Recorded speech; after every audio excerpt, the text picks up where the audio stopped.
I was born and reared in Charleston County. You see, we didn't have a city as such then. I went to elementary school in Charleston County.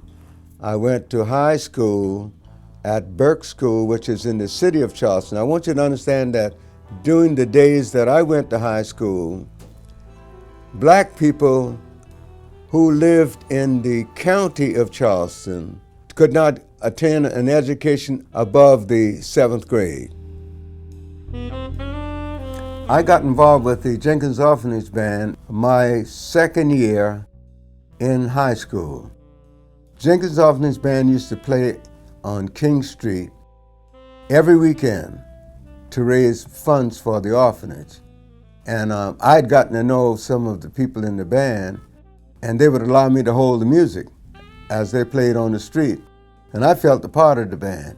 So I was happy when they asked me to join the band, and I traveled with that band for 2 summers.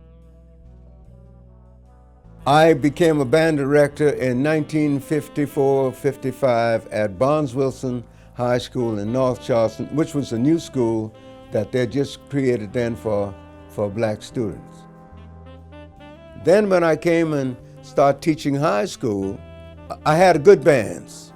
I developed good bands for the simple reason that I developed chemistry with my students. What I mean by chemistry, kids are no fools. They got to know that you love them to the bone. And if you love them to the bone, they'll love you back. And so as a result of that, and that means that loving black or white kids, I had a very successful life as a teacher in the public schools.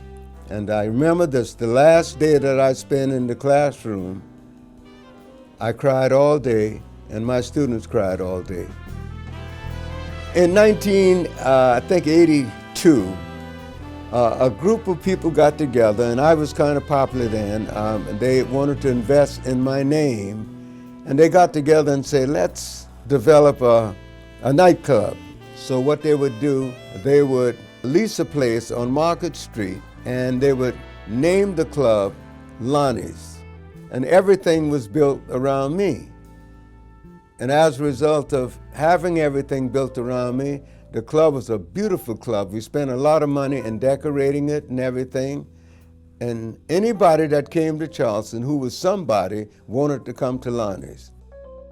After I left Lonnie's, I developed a relationship with Leo Chakiris at Henry's, and they wanted to establish a jazz program. That relationship lasted for 9 consecutive years. There was a guy, a guitar player that was a very prominent politician, Lee Atwater, with the Republican Party, came and we developed a good relationship. And Lee Atwater would come and say, we don't want to do no politics, Lonnie, we just want to play. So I developed that relationship with Lee Atwater, and he would bring all of his important friends from Washington to Charleston to be at Henry's. And the last thing he said to me, Lonnie, anything that you want from Washington, as long as you're my friend, you'll get it. I would hope that jazz in Charleston become respected as a form of music that helps to the growth of young and old people alike.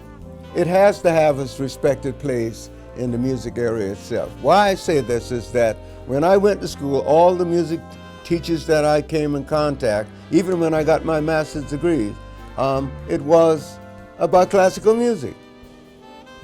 I had to break away from that in order to decide that my love is someplace else. I had the respect for the fact that classical music had its place, but I knew that jazz had a soul.